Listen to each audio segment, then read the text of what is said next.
Hello, how are you? It's a pleasure to be here again, talking to you about many things that I encounter in my everyday life. So let's start with the video. As you may know by the title that I put, we're going to discuss an interesting topic, and it starts with general principles. Principle of legality.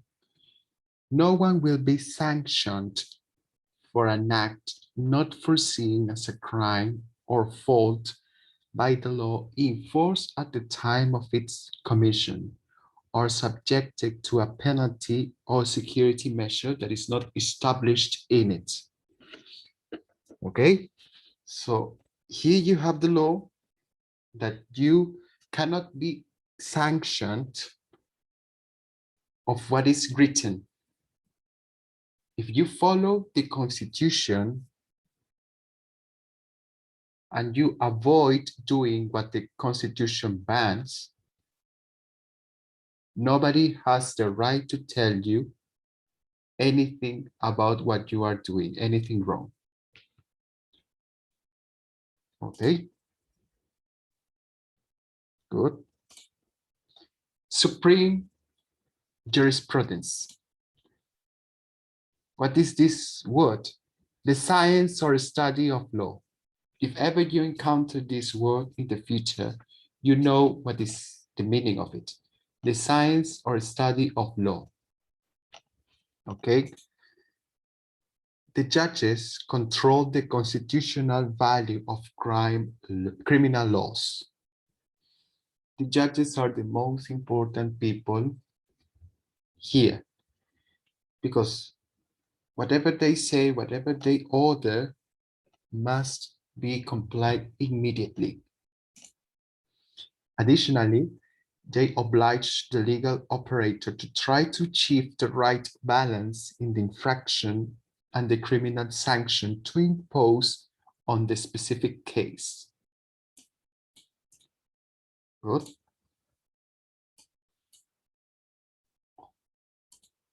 The principle of legality finds its essential content in that without a law that has previously declared punishable, no conduct can be classified as a crime and deserve any penalty.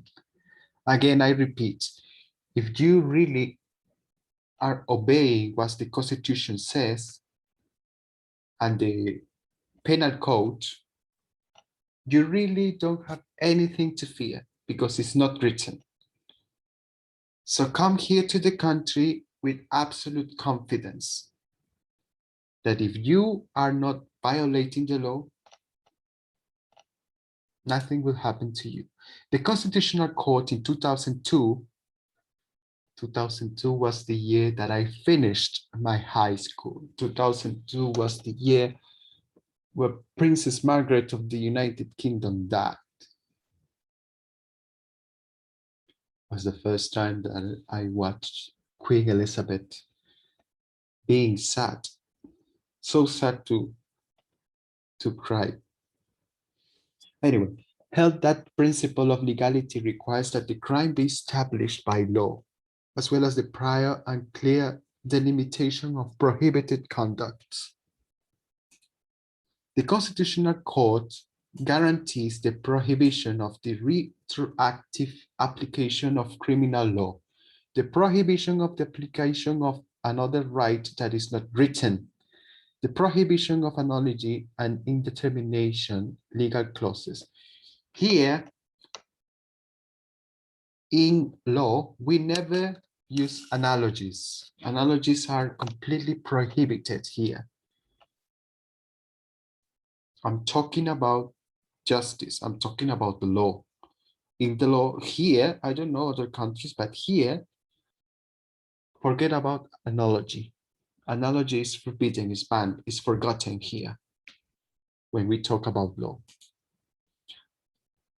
Good. The Constitutional Court As a constitutional principle, it informs and limits the margins of action available to the legislative power when determining which are the banned conflict conducts as well as their respective sanctions. It guarantees to any person subjected to a sanctioning process or procedure that the prohibited conduct is provided for a strict written prior norm, and also that the sanction is previously contemplated in a legal norm. Interesting. Interesting. Note what it says about the Constitutional Court. We had this image before. It's the image of the hand, the bones in the other video about the, what's this? The midweek meeting. It's the same image. I'm recycling images, as you can see in the videos. The penalty necessarily requires the injury or endangerment of legal assets protected by law. Dangerous crimes can be defined as those in which the agent's conduct is not required to have caused damage not to an object, but it's sufficient that the legally protected. I made a mistake.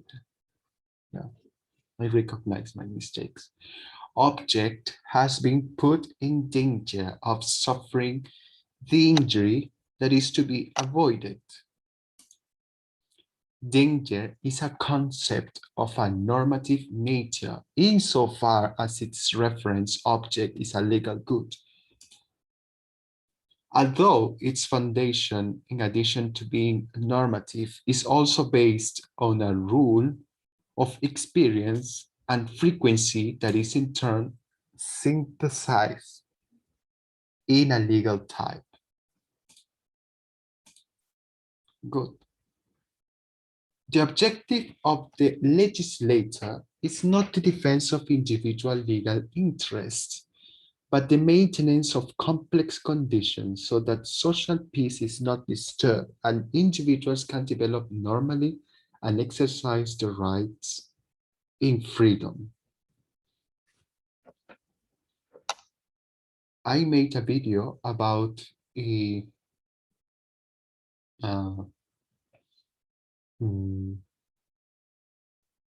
check the channel and you would find a video of 2 hours.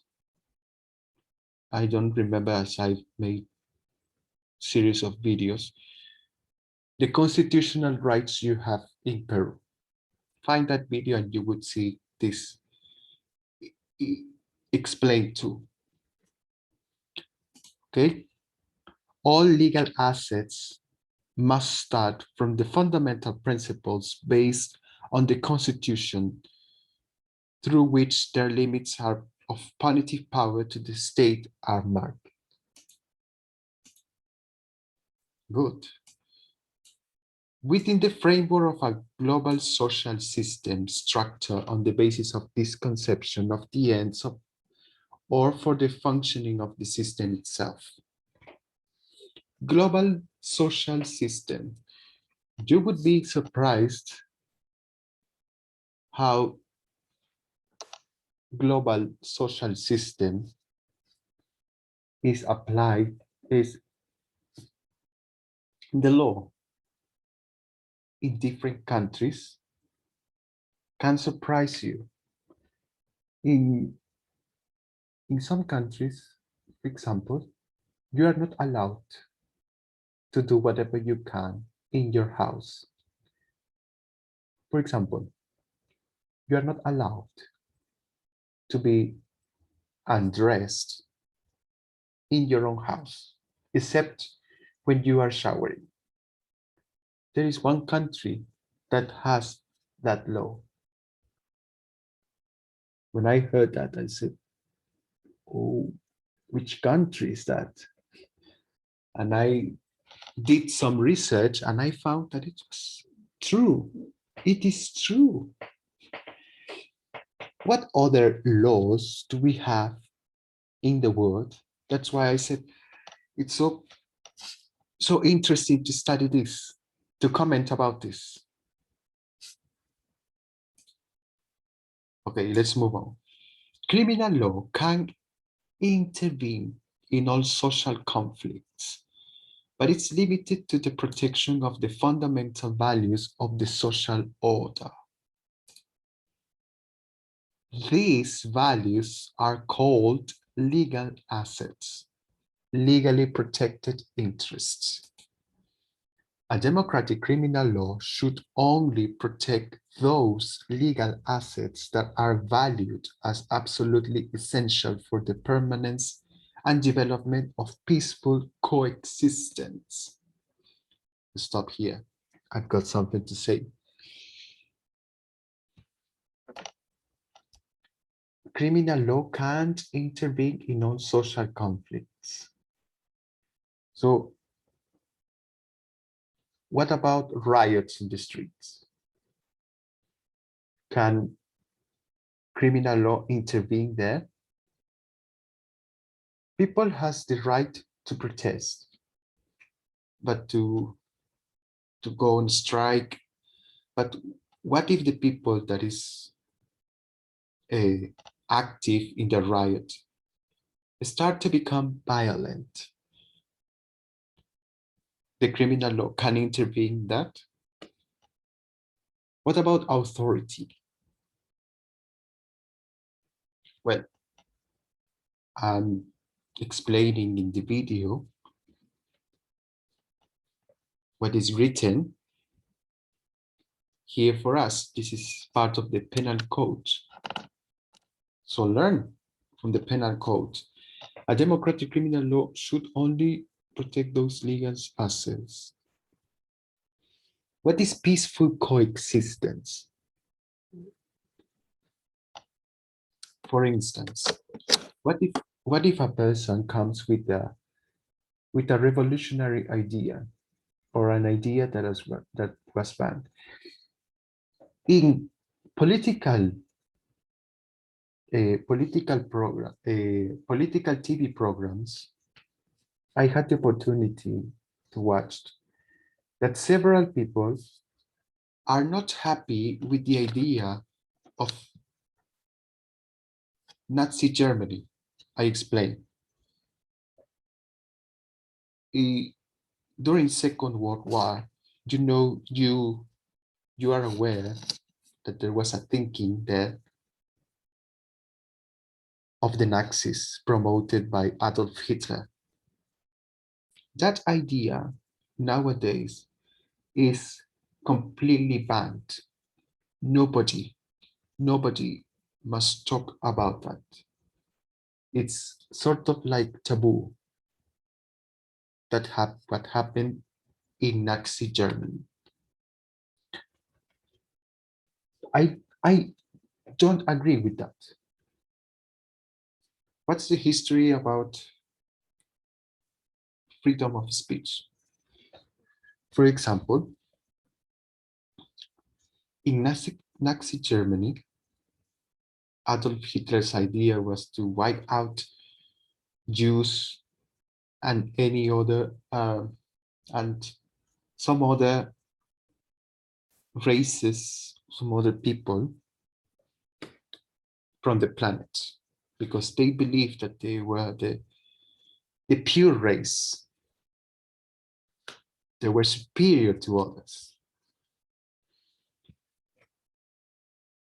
That is a wrong idea, but it is an idea. People should be able to express the ideas, freedom of speech. If you have an idea, you can express it. The problem is when you have that idea and you want to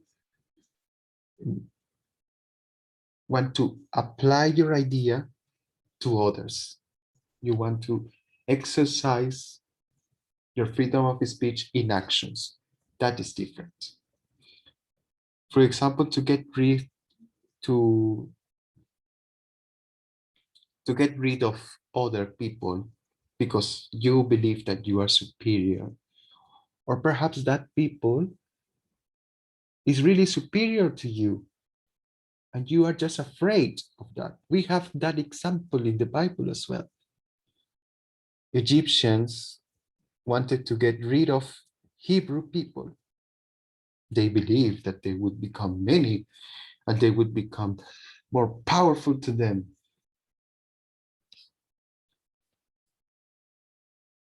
That is called paranoia. Paranoia is so dangerous because suspicious and paranoia are related. You are so suspicious that you become paranoid. And what is the consequence of a paranoid person? You would have people like in Egypt, in Moses' times, the king of Egypt became so paranoid that they ordered to destroy all babies because he feared that they would rebel against him. Completely wrong. History has proven that that never would have happened. But the Pharaoh was just paranoid.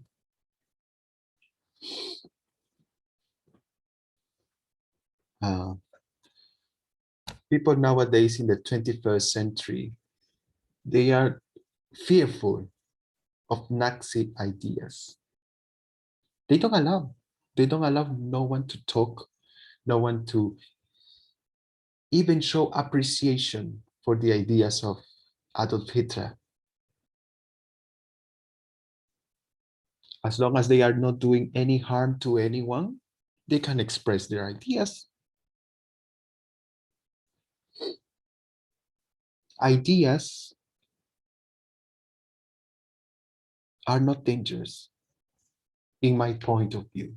Ideas are not dangerous if you learn how to control them. I do that all the time. I've got several crazy ideas in my head, and I keep them to myself and I learn to control my ideas to put them into actions. And I saw in that political talk show that they said, look at we had in Germany now. Nazis' ideas are not allowed there. Nobody is allowed to even wear a uniform. I tell you what, Germany was not the only country involved in Second World War. You are forgetting two more countries. Germany was one, Italy with Mussolini, and Japan with Hirohito. As you are aware, in Japan, there is an emperor.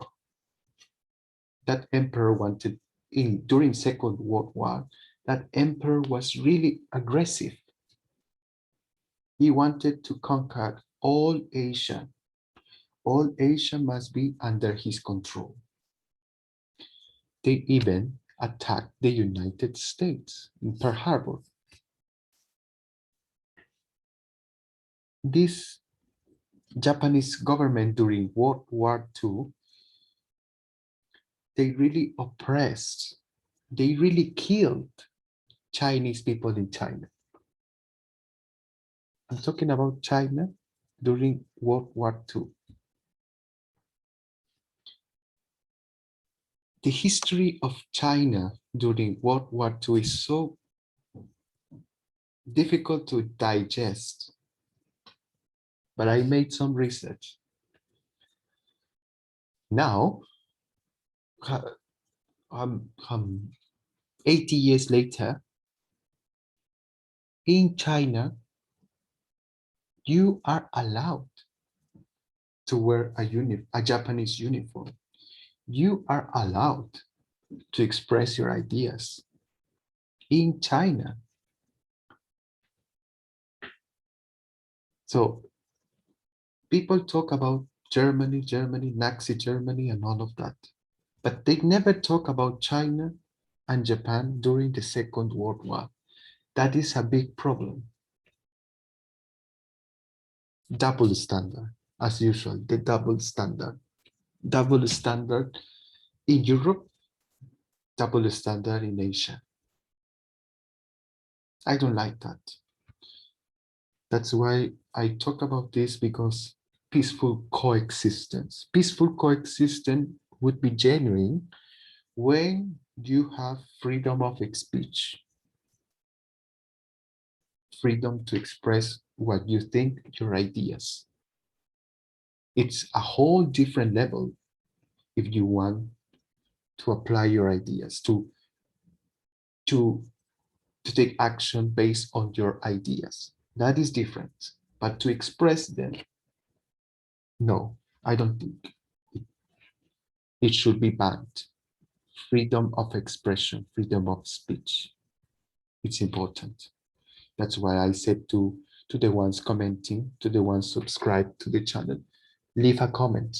Even though it is a conspiracy theory, story, or whatever you want to post, I will be welcome to read it, and it would remain there. The only thing that I won't accept is disrespect. That's the only thing. You can express your ideas with respect. That's vital. Respect. Let's move on. Article 4th of the preliminary title of the Criminal Code has established the following: that the imposition of punishment necessarily requires the injury or endangerment of legal assets related to the corresponding criminal type, so as not to extend the scope of criminal law outside of the limits of the rational. Interesting. Although the main source of a criminal law is the law, its application is insufficient from a mere literary interpretation of it. Interesting. Discerning the principle reflects maturity. Okay.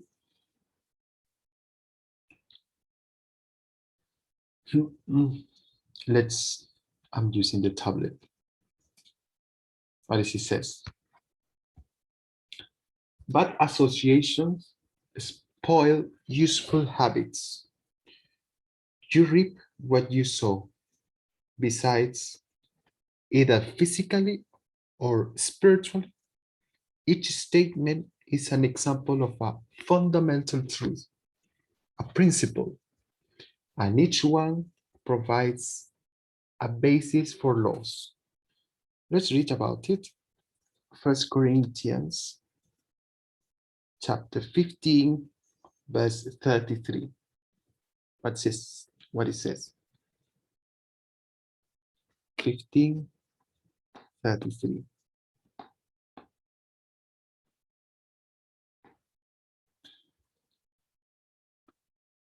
Okay, it says, do not be misled. Bad associations spoil useful habits. Spoil useful habits, bad associations. What about the opposite? Good associations can increase your good habits, improve your good habits. What if I am such a drug addict and I surround myself by good people? Are they going to have a good effect on me? I think yes. And the other Bible text, Galatians chapter 6, verse 7. Galatians chapter 6, verse 7. Galatians 6, 7. Do not be misled. God is not one to be mocked. For whatever a man is sowing, this he will also reap. Yes, of course. God see everything. Let's move on. Laws, though, may come and go, and they tend to be specific. Principles, on the other hand, are broad, and they can last forever. So God's word encourages us to think in terms of principles wherever possible. Jesus taught the people to think in terms of principles. His Sermon of the Mount is an example, and its whole tenor is an appeal to principle, and it commands to read the Sermon of the Mount. I hope to be inspired because it's a lot to read.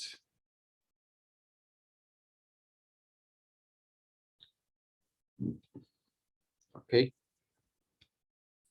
Oh, this tablet. People, people are questioning me because I don't reply fast. Okay, this tablet is a piece of refuse, really. Chapter 5. Okay, I'm going to read this. Matthew chapter 5.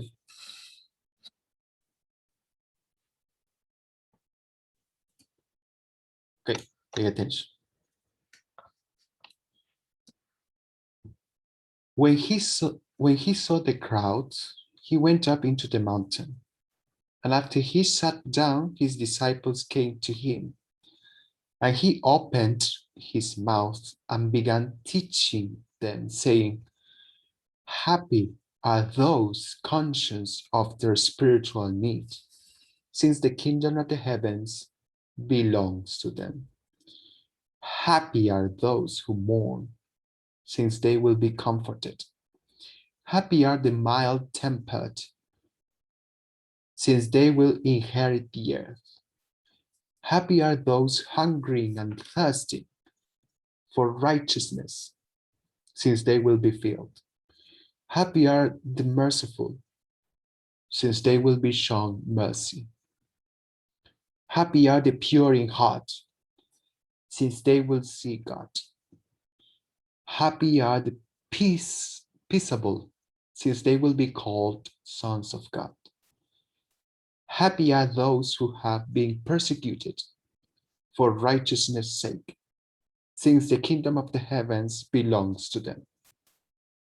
Happy are you when people reproach you and persecute you and lyingly say every sort of wicked thing against you for my sake. Rejoice and leap for joy, since your reward is great in the heavens, for in that way they persecuted the prophets prior to you. You are the salt of the earth, but if the salt loses its strength, how will, how will its sadness be restored? It's no longer usable for anything but to be thrown outside to be trampled on by men. You are the light of the world. A city cannot be hid when situated upon a mountain. People light a lamp and set it not under the measuring basket, but upon the lampstand, and it shines upon all those in the house.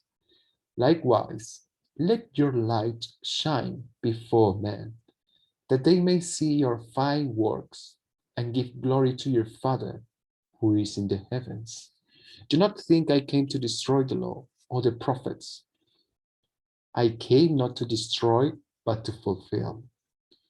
For truly I say to you that sooner would heaven and earth pass away than for one smallest letter or one practice of a letter to pass away from the law by any means, and not all things take place. Whoever therefore breaks one of these least commandments and teaches mankind to that effect, he will be called least in relation to the kingdom of the heavens. As for anyone who does them and teach them, this one will be called great in relation to the kingdom of the heavens. For I say to you that if your righteousness does not abound more than that of the scribes and Pharisees, you will by no means enter into the kingdom of the heavens. You heard that it was said to those of ancient times, you must not murder, but whoever commits a murder will be accountable to the court of justice. However, I say to you that everyone who continues wrathful with his brother will be accountable to the court of justice. But whoever addresses his brother with an unspeakable word of contempt will be accountable to the Supreme Court, whereas whoever says, "You despicable fool," will be liable to the fiery Gehenna. If then you are bringing your gift to the altar, and you there remember that your brother has something against you, leave your gift there in front of the altar, and go away first, make your peace with your brother, and then when you have come back, offer up your grief. Be about settling matters quickly with the one complaining against you at law, while you are with him on the way there, that somehow the complainant may not turn you over the judge, and the judge to the court attendant, and you get thrown into prison. I say to you for a fact, you will certainly not come out from there until you have paid over the last coin of every little value. You heard that it was said, you must not commit adultery. But I say to you that everyone that keeps on looking at a woman so as to have a passion for her has already committed adultery with her in his heart. If now that right eye of yours is making you stumble, tear it out and throw it away from you, for it is more beneficial to you for one of your members to be lost to you than your whole body to be pitched into Gehenna. Also, if your right hand is making you stumble, cut it off and throw it away from you, for it is more beneficial to you for one of your members to be lost than for your whole body to land in Gehenna. Moreover, it was said, whoever divorces his wife, let him give her a certificate of divorce.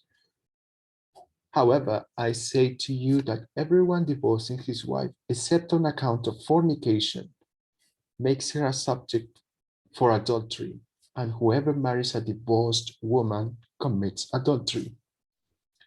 Again, you heard that it was said to those of ancient times, you must not swear without performing, but you must pay your vows to Jehovah.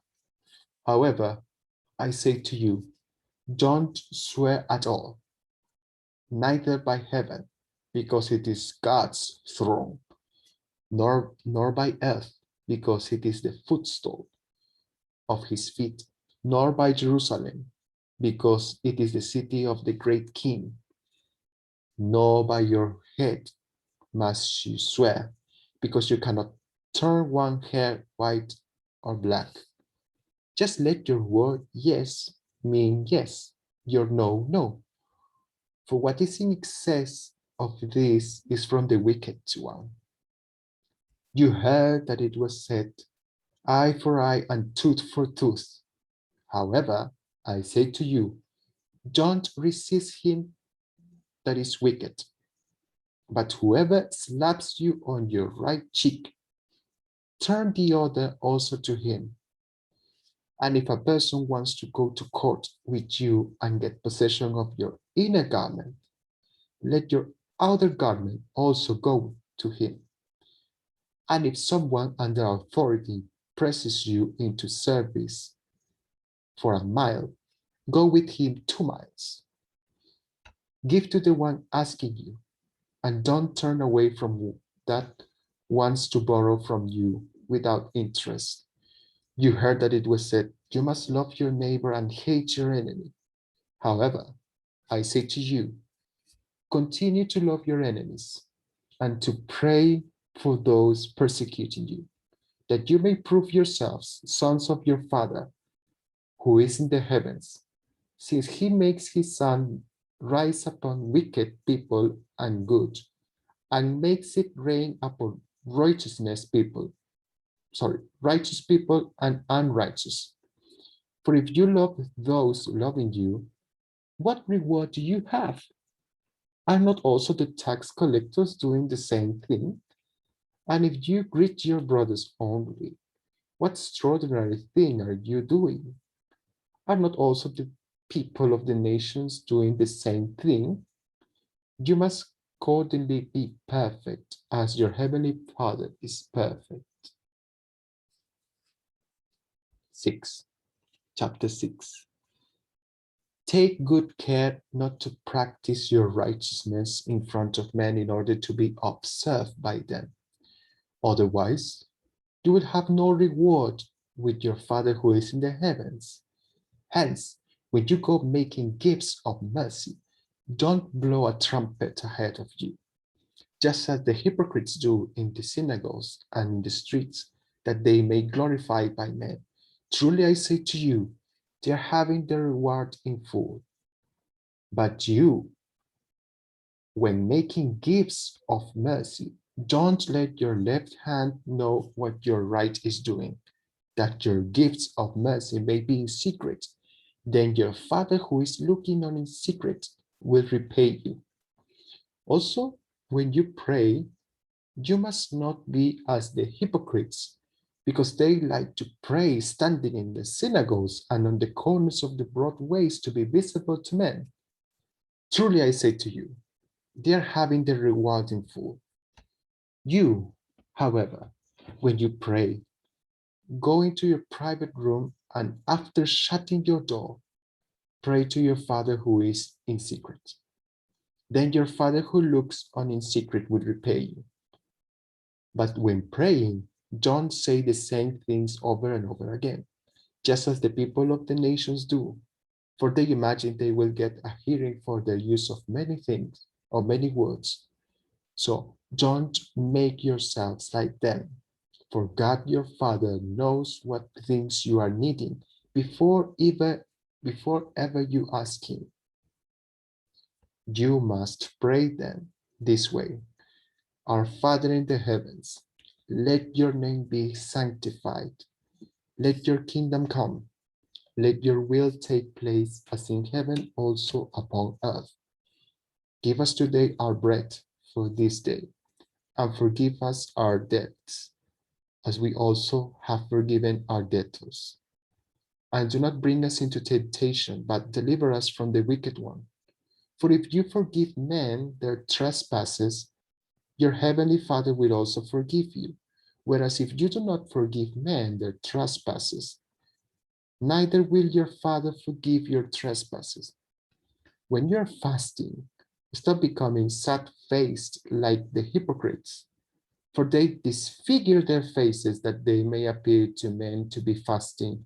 Truly I say to you, they are having their reward in full. But you, when fasting, grease your head and wash your face, that you may appear to be fasting, not to men, but to your Father who is in secrecy. Then your Father who is looking on in secrecy will repay you. Stop storing up for yourself treasures upon the earth, where moth and rust consume, and where thieves break in and steal. Rather, store up for yourselves treasures in heaven, where neither moth nor rust consumes, and where thieves do not break in and steal. For where your treasure is, there your heart will be also. The lamp of the body is the eye. If, then, your eye is simple, your whole body will be bright. But if your eye is wicked, your whole body will be dark. If in reality the light that is in you is darkness, how great that darkness is. No one can slave for two masters, for either he will hate the one and love the other, or he will stick to the one and despise the other. You cannot slave for God and for the riches.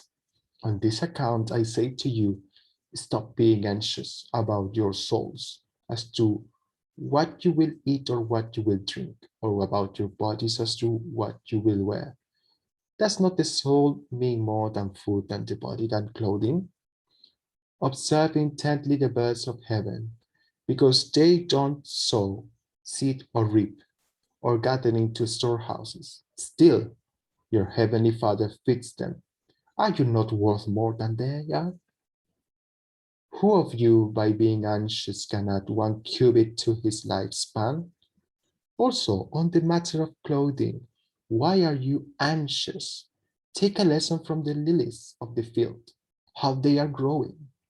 They don't toil, nor do they spin, but I say to you that not even Solomon in all his glory was arrayed as one of these.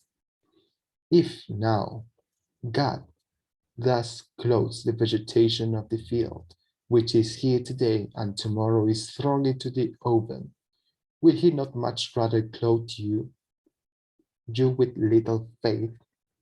So never be anxious and say, what are we to eat? Or what are we to drink? Or what are we to put on? For all these are the things the nations are eagerly pursuing. For your heavenly Father knows you need all these things. Keep on, then, seeking first the kingdom and his righteousness, and all these other things will be added to you. So never be anxious about the next day, for the next day will have its own anxieties. Sufficient for each day is its own badness. The last chapter, 7. Stop judging, that you may not be judged. For with what judgment you are judging, you will be judged. And with the measure that you are measuring out, they will measure it out to you. Why then do you look at the straw in your brother's eye, but don't consider the rafter in your own eye? Or how can you say to your brother, allow me to extract the straw from your eye, when look, a rafter is in your own eye? Hypocrite! First extract the rafter from your own eye, and then you will see clearly how to extract the straw from your brother's eye. Do not give what is holy to dogs, neither throw your pearls before swine, that they may never trample them under their feet and turn around and rip you open. Keep on asking, and it will be given. Keep on seeking, and you will find. Keep on knocking, and it will be open to you. For everyone asking receives, and everyone seeking finds. And to everyone knocking, it will be opened.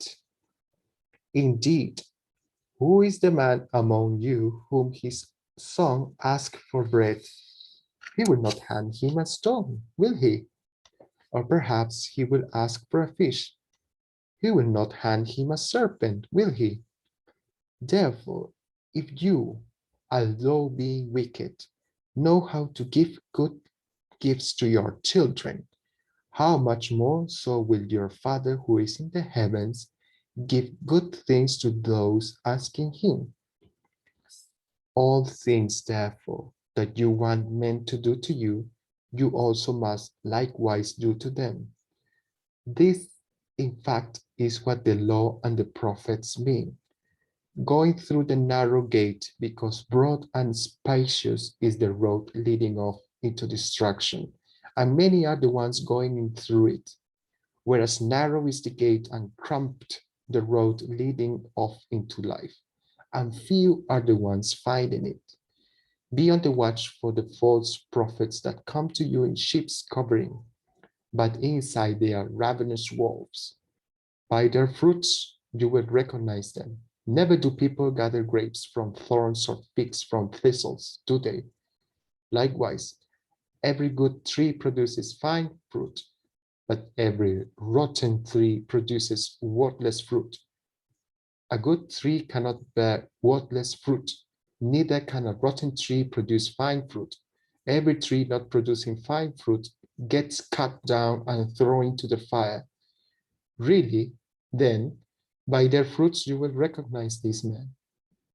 Not everyone saying to me, Lord, Lord, will enter into the kingdom of the heavens, but the one doing the will of my Father who is in the heavens.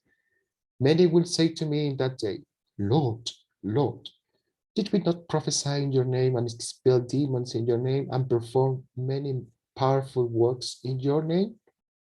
And yet, then I will confess to them, I never knew you. Get away from me, you workers of lawlessness. Therefore, everyone that hears these sayings of mine and does them will be likened to a discreet man who built his house upon the rock mass. And the rain poured down, and the floods came, and the winds blew and lashed against that house, but it didn't cave in, for it had been founded upon the rock mass. Furthermore, everyone hearing these sayings of mine and not doing them, will be likened to a foolish man who built his house upon the sand. And the rain poured down, and the floods came, and the winds blew and struck against that house, and it caved in, and its collapse was great. Now, when Jesus finished these sayings, the effect was that the crowds were astounded at his way of teaching, for he was teaching them as a person having authority and not as the scribes. Good. I hope you find the reading of the Bible entertaining, but it is what was demanded here. Okay, good. I learned a lot. Especially I learned to read. Practice makes the master. Okay. The prohibition of conduct through the limitation of fundamental rights will only be constitutionally valid if it is intended to protect legal assets of constitutional relevance, and as long as the banned conduct injures or endangers the aforementioned legal assets. Good, let's move on. Regarding the attempt, the rule is clear in stating that it occurs when the agent begins the execution of a crime which he decided to commit without consummating it. The judge will repress the attempt, prudently reducing the penalty. It's clear that if the crime of sexual rape of a minor is not consummated, despite having started the execution of the same, the judge, at the time of determining the penalty to impose, must necessarily reduce it prudently. If the execution of the crime doesn't even begin, but before it was prevented by public force, the crime in question is not configured. Okay, you have that. And it's talking about sexual rape of a minor. Let's talk about it.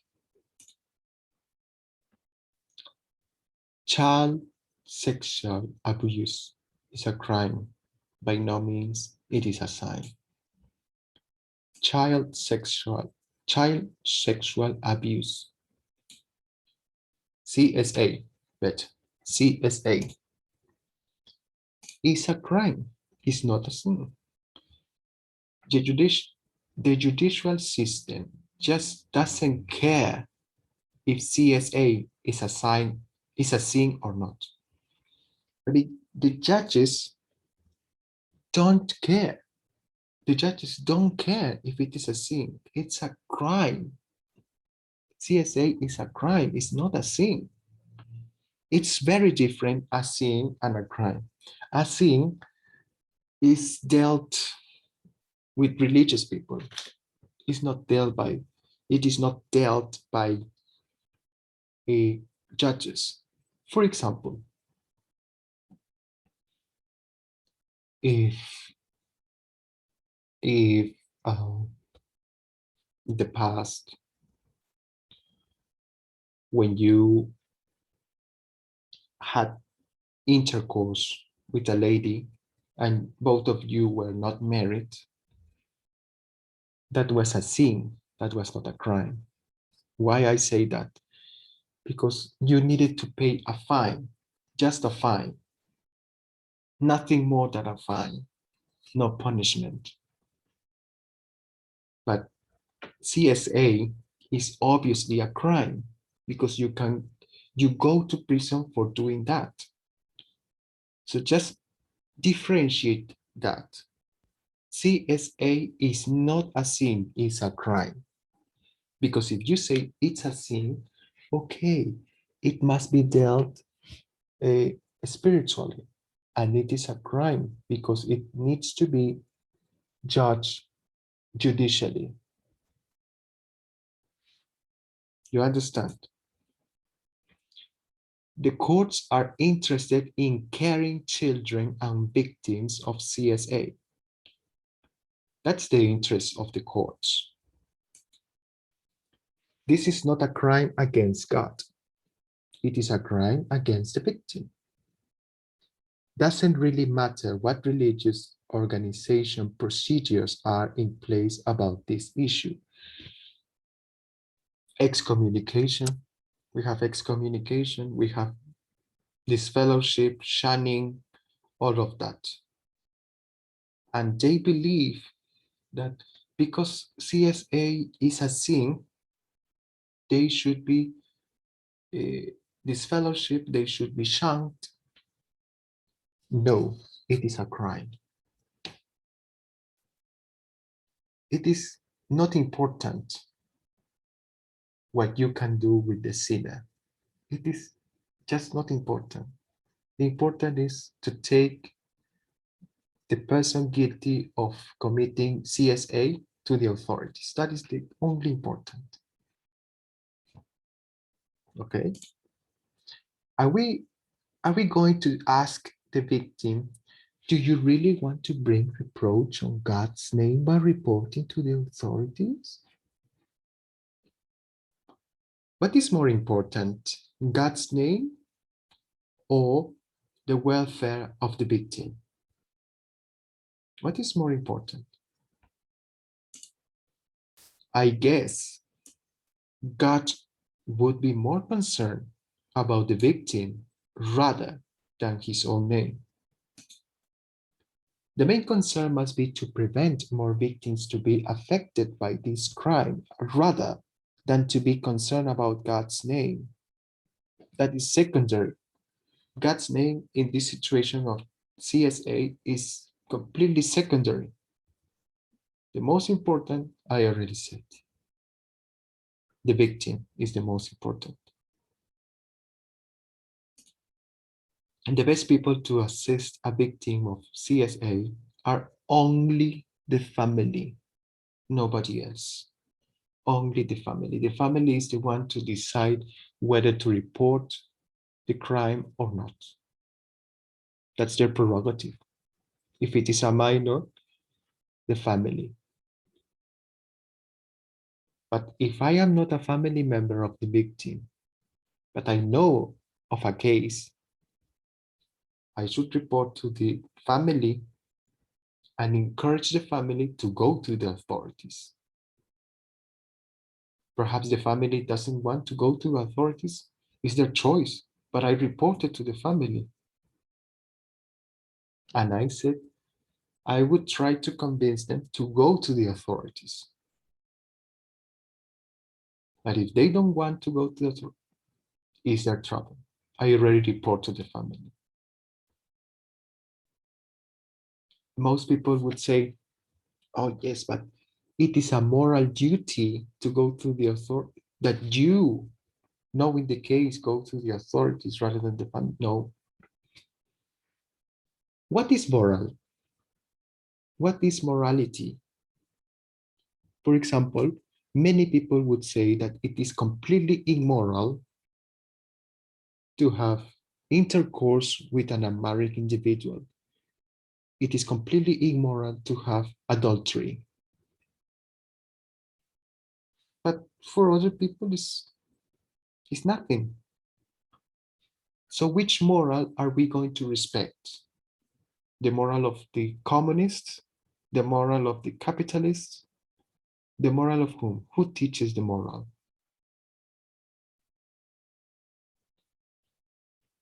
That's why I said, if that happened to me, I would completely report to the family and I would tell them and I would suggest them strongly to go to the authorities to report the crime, not me, not me. Let's move on. From a constitutional perspective, the establishment of conduct as unlawful, that is, one whose commission may give rise to a deprivation of restriction of personal liberty, it will only be constitutional valid if its purpose is to protect constitutionally relevant legal assets. The Constitution contains a system of values composed of fundamental rights.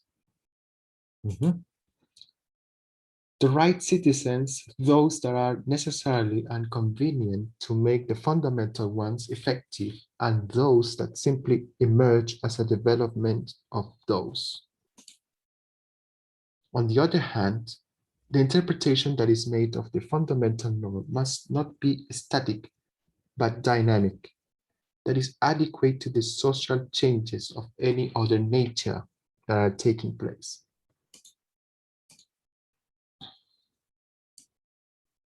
Only the competent judge can impose penalties or security measures and can only do so in the manner established by the law.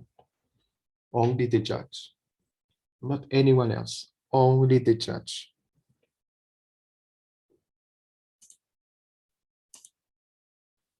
The principle of independence of the jurisdictional function has two dimensions. To begin with, we have first, external independence. According to this dimension, the judicial authority in the development of the jurisdictional function can't be subject to any interest that comes from outside the judicial organization as a whole, nor admit pressure to resolve a case in a certain sense. The decisions of the judicial authority, whether it is carried out in the constitutional, civil, criminal, military, or labor specialty, among others, can't depend on the will of other public powers. Only the Constitution can be overlooked. To explain this, we have, as you may know by the other video, the fundamental rights you have that I invite you to watch. According to this, in the country, we have three main powers. We have executive power, legislative power, and the judicial power. Those three are independent from each other. Nobody is higher than the other. They have their own budget, their own rules, their own people, not connected among each other. Apart from these three powers of the state, we have the constitutional bodies. See, yes, constitutional bodies. Among them, we have several constitutional bodies, and they also are independent from each other and independent from the president, from the Congress. That is why here it says external independence, because one power is not going to rule over other power. It's impossible. It's against the law.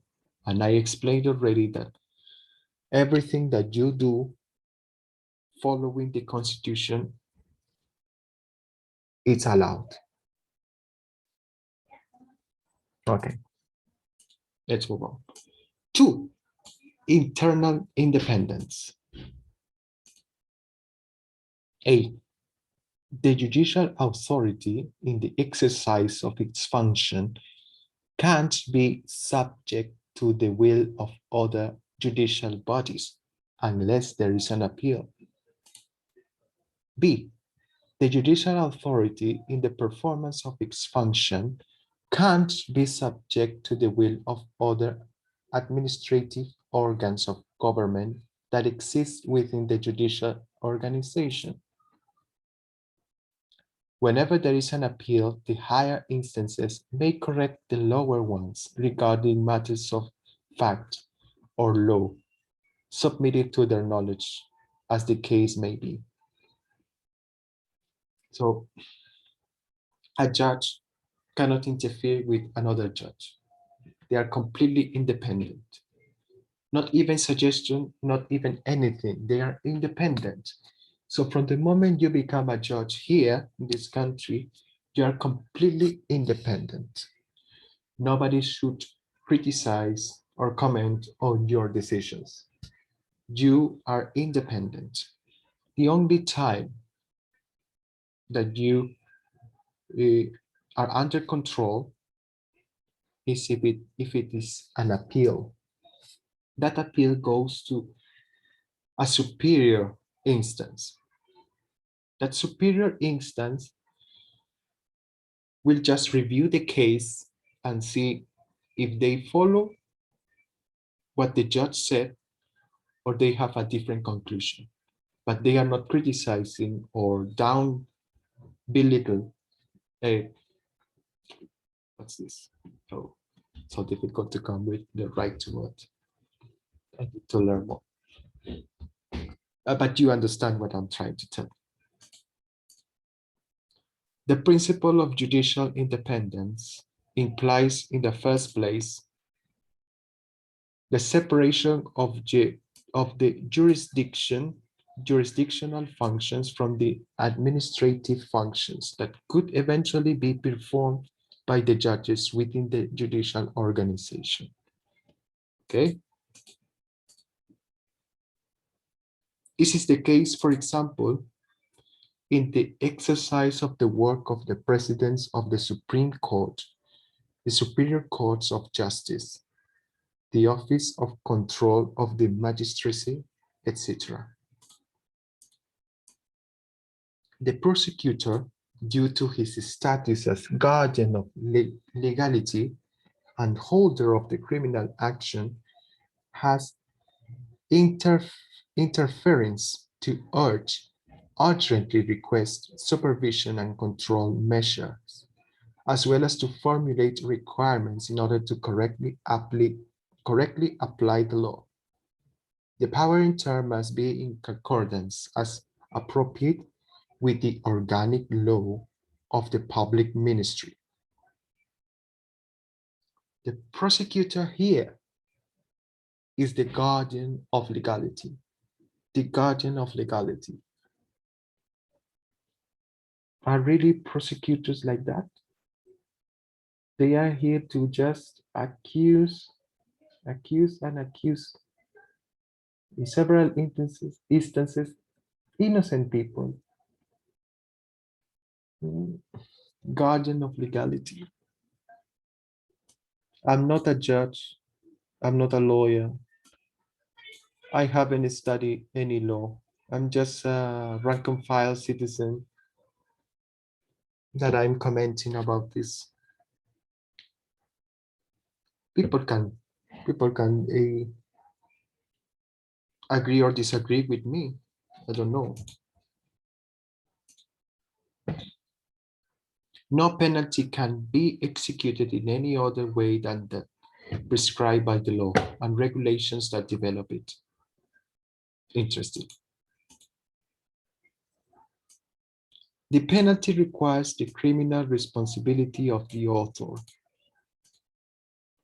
All forms of a strict liability are prohibited. What is strict liability? From time to time, I would explain certain terms that are not clear.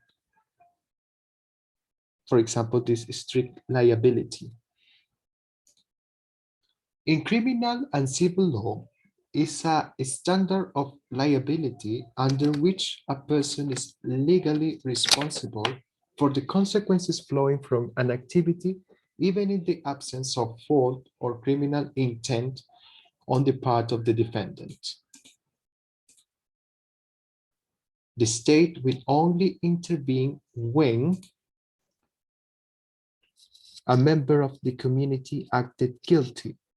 That is, the penalty can only be based on the circumstance that the author must personally reproach him for his deed.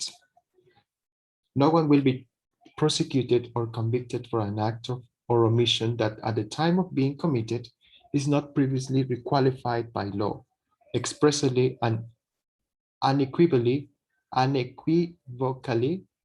as a punishable offense. There you have, you can take note if you're interested in. Let's move on. It says, the penalty can't exceed the responsibility for the fact. This rule doesn't apply in the event of recidivism or habitual behavior of the crime agent.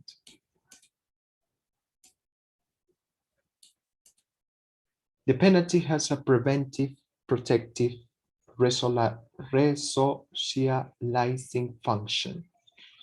The security measures pursue healing, guardianship, and rehab process. About the last paragraph,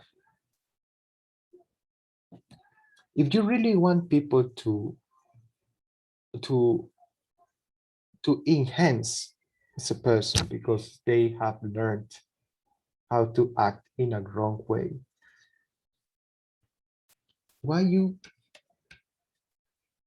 have different types of prisons? For example, in rich countries, you have prisons like hotels. You have prisons like that. And in poor countries, you have prisons that limits the boundary of human and animal treatment. Poor countries. Why do you have that? If your function is to heal and rehab and to have the prisoners, to convince the prisoners that they are wrong and not to do the same again. I don't know why that such difference. Just to think about. Okay, thank you. That's all. I hope you have enjoyed the video so far. Don't forget to subscribe and to share the video, to dislike the video if you don't like it or like it. I will look for your comments. Okay. Have a nice day. Bye.